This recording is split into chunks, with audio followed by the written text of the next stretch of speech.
Afternoon to everybody. My name is Kevin Peterson, and I'm the director of Dr. Bill Thomas's Age of Disruption Tour.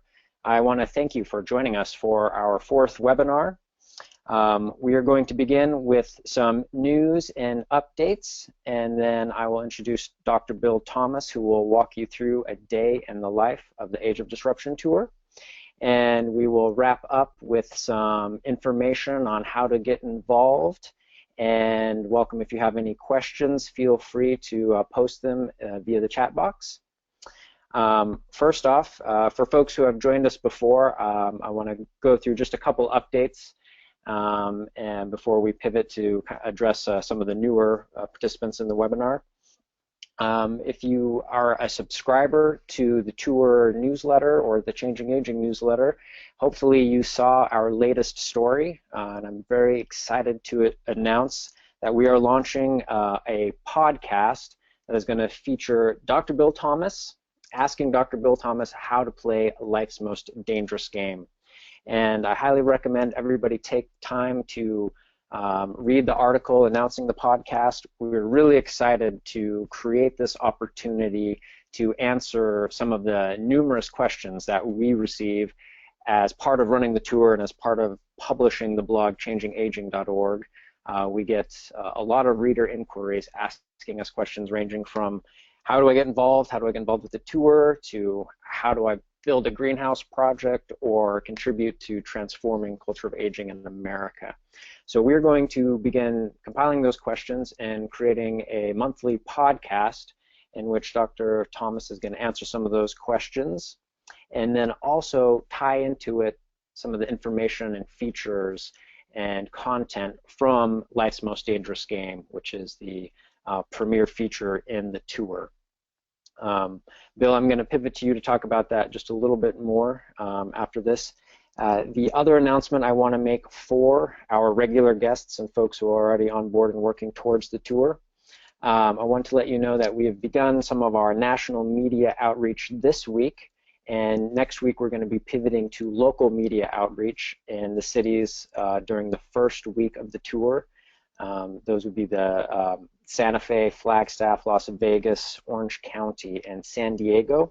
And so you can look forward to getting a little bit of information from me about the media outreach.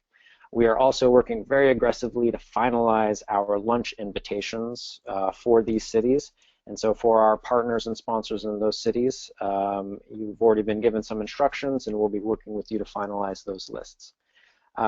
Now it is my pleasure to introduce Dr. Thomas. If you could cue up your microphone, Bill.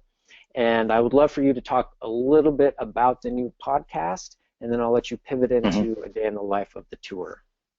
Great.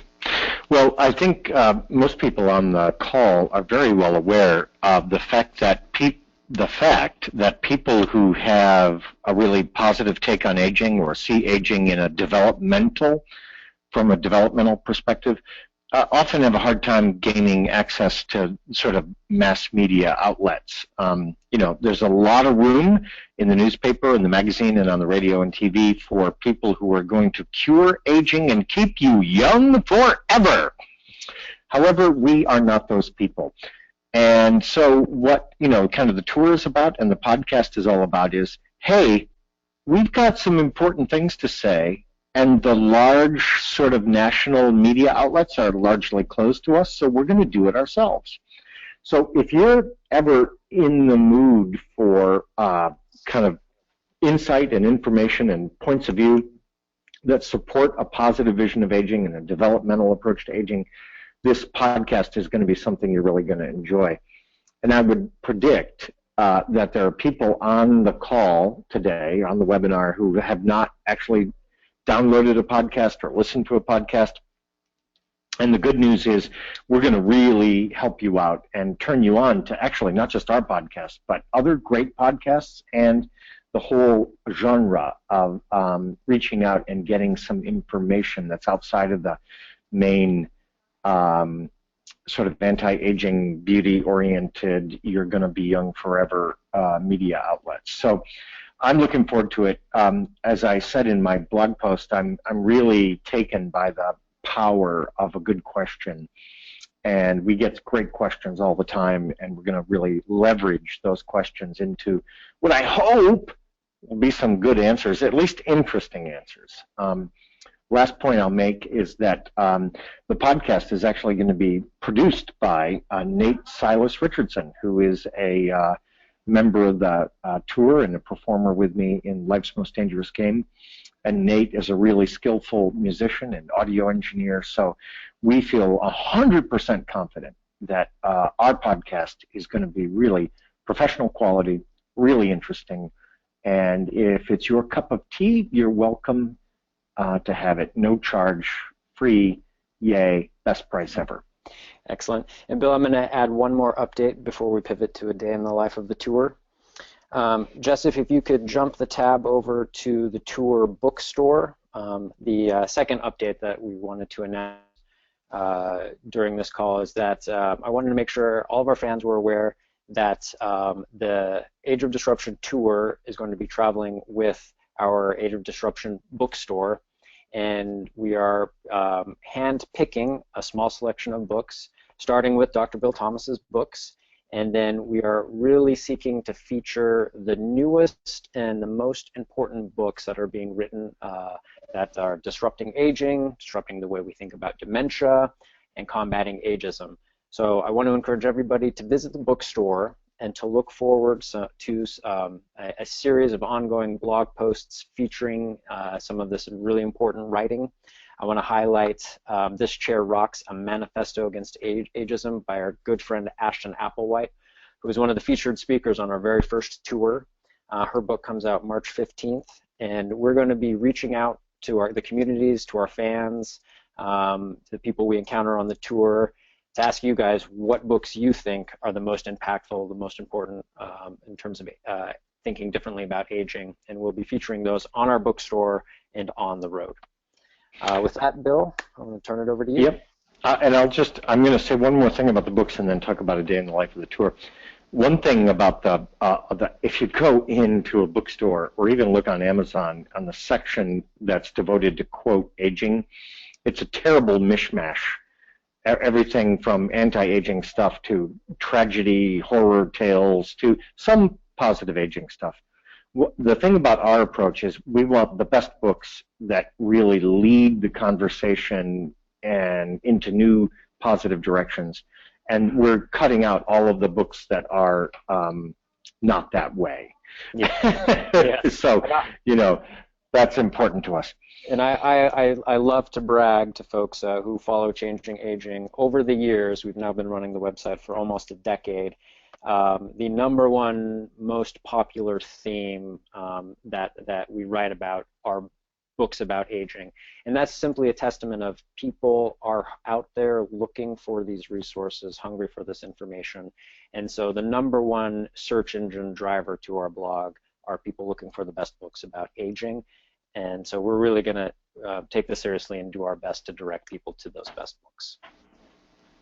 So with that, thank you, Kevin. And let me just say that, people ask me all the time, what's the Age of Disruption tour?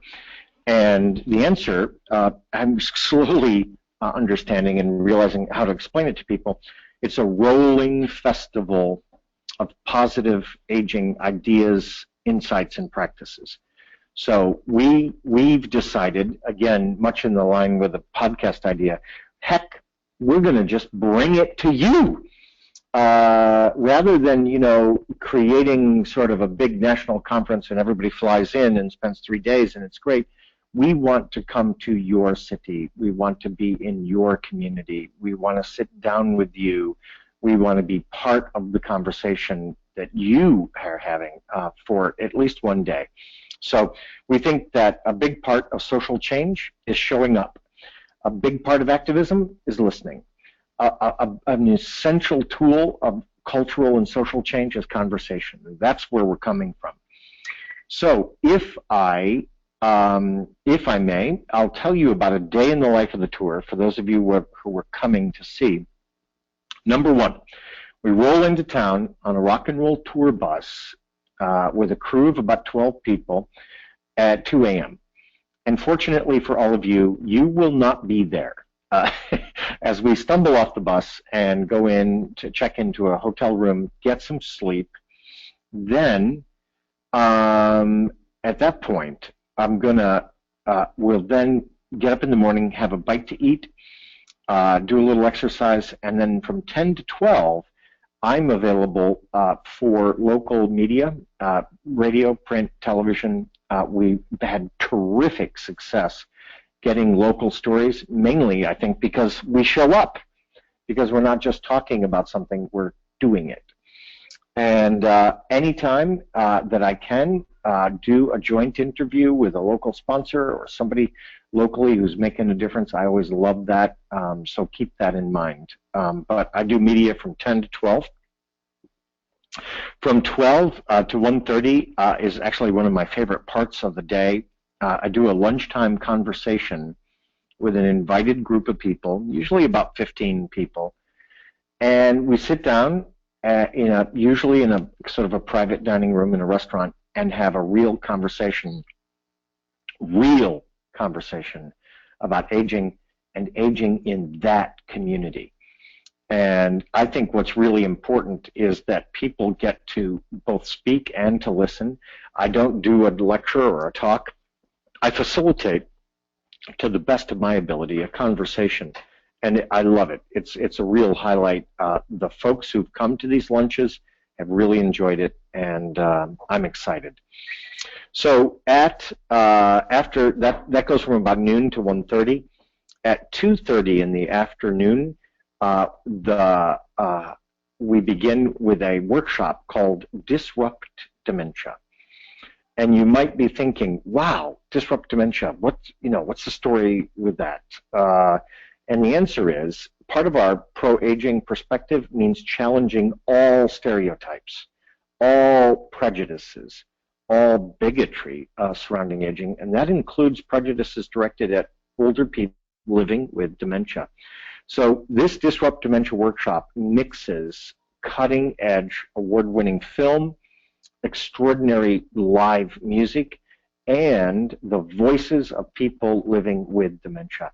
I actually believe it's the only workshop in the country, I don't know, maybe the world, where people living with dementia are warmly invited to be part of the event. We think that this event is the kind of thing that people living with dementia will love, that people who love people living with dementia will love, and that professionals and of all kinds whose work puts them in contact with people living with dementia, I think it's great for them too. So here's what it isn't. It isn't a seminar on medical aspects of dementia. It's not a woe unto me, isn't dementia awful. It's an attempt to reframe the experience of living with dementia, to acknowledge the full personhood of the people living with dementia and the realities of supporting people in autonomy and dignity. So that's Disrupt Dementia. We love it. It's going to be great. You're going to love it. From 4:30 to about 7, we have something called the Lobby Experience. And it's basically a playground for grown-ups. Kids can come too, but actually this playground is really designed for adults. It's designed for people who want to explore and to take hold and participate in searching out some new ideas. So, some of the books you saw before, that'll be part of it. Music will be part of it. Art will be part of it. Active social engagement will be part of it. I think that what you'll find is it will be itself a kind of a mini carnival of cool ideas, cool people, cool resources, cool tools. And we want to make it, actually our goal, honestly, is to make it even more fun than the events that happen in the theater. And that's a pretty high bar, but that's what we're shooting for. At 7 o'clock in the evening, we tackle, I go on stage, and with Nate Silas Richardson, we tackle a non-fiction theater performance. So some people have said to us, what's non-fiction theater? And I say it's easy. It's everything you love about theater: lights, costumes, props, stories, except all the stories are true. So we actually use theatrical tools to create a kind of a TED Talk on steroids. It mixes some music and mythology and neuroscience and behavioral psychology and history and biography to try to show people, not tell people, show people that it's possible to think differently about the meaning, the purpose, and the value of aging. So we tackle ageism head on. We tackle the bias and the prejudice and the declinist thinking about aging head on. And I think we do it in a really fun, exciting, engaging way. After the event, Nate Silas Richardson, who's a musician I perform with, we come out to the lobby, hang out, have fun with everybody. It is actually just the lobby scene is really fun. And then we load the bus. And around 9:30 p.m., we head off to the next city on the tour.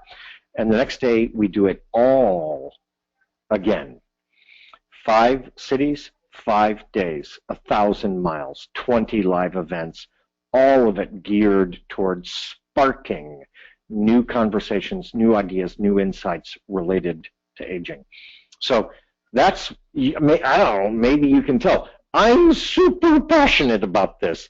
I think it is a powerful tool for changing our society and our culture. I want to be with you in your community, and I'm hoping, you know, with these webinars and our phone calls and conversations and emails, that we can work together to bring a terrific, exciting, and engaged audience out for what I think are some events that you cannot find anywhere else in the world, and we're coming to your town. Terrific. Thank you, Bill, and we are so excited to be hitting the road at the end of the month.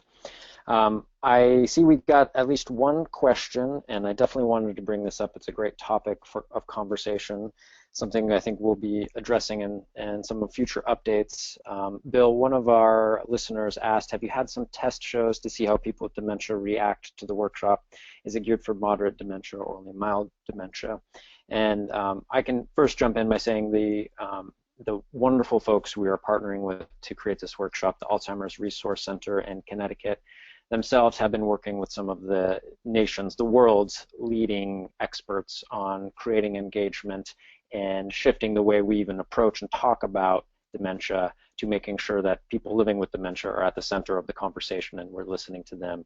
So those are the values we're bringing to this and how we're centering it. We haven't had a chance to test it yet because Michael Rosado Bennett is literally creating the cut of the film as we speak. He is still shooting interviews. He's doing amazing pilot programs around the country that are partnering school children with elders living with dementia in nursing homes. And so he's cutting that film, and we will have access to that soon, and we will be doing some tests with it later on this month. I will say that another one of the guiding principles that we've used, I have some experience locally in Seattle working with the Momentia community, which is a community of self-advocates, people living with dementia, and we have a lot of great activities, including one called Meet Me at the Movies, which is a film festival that we hold once a month, watching film clips and discussing the films. And so as we are building this workshop, it will be iterative. One of our principles will be to be very flexible and accommodating to anybody's needs in the audience. The workshop is broken up into different sections, and people are absolutely welcome to come or go or participate however they can. Yeah. And we will develop this and change it, listening to the people living with dementia working with us. And Bill, yeah, would you like to add that's a great summary, Kevin. We know already, for example, that music can be a powerful force for good with people living with dementia, and the perspective is really based on the dignity of the individual. One thing I'll say, though, the question was about people with early or moderate dementia. As a physician, I really advocate taking the position that every person is different, And there could be a person who on Tuesday might do absolutely love the event, but on Wednesday it might not be the right thing for them. And that's why we're doing it the way we're doing it, where socially and culturally, if a person wants to, needs to step away from the event, no problem. It's totally chill. You're in a space where people really love and support and honor the lived experience of people with dementia. The second thing I would add is that the lobby is available as a space for if there was to be a person in the event who needed a little extra breathing space. The lobby is right there, and there's really talented people in the lobby who can help and assist. So actually, like Kevin said, I think we're doing the best we know how to make it a friendly experience for people living with dementia, but people are people, and people react differently to different things on different days. So, and that includes people living with dementia. And a great follow-up question, would it be appropriate to invite high school students to the Disrupt Dementia event? Absolutely, both events, high school students, grade school students. I will just speak specifically.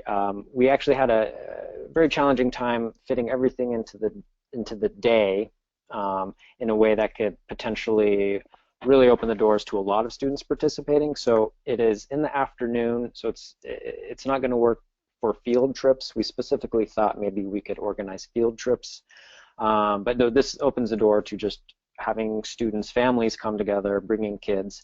So I'll reiterate, the film in particular is about the power of bringing children and elders together. And the focus is not on what the kids bring to the elders, it's what the elders bring to the kids. And in particular, I will just tease that Michael Rosato Bennett has been running some pilot projects with at-risk youth who have already been involved somehow in the criminal justice system through this opportunity, really turning their lives around and being able to engage with elders and work with them on music and memory has already really helped some kids turn their lives around. So yes, we are actively looking to connect also with kids, students of all ages. I would add one thing, if I might dare.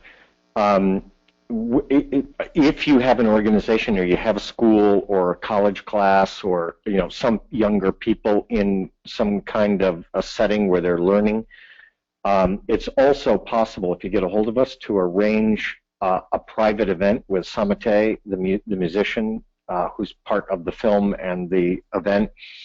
There is time in the morning for a private event with Samate if you want to try to make that happen.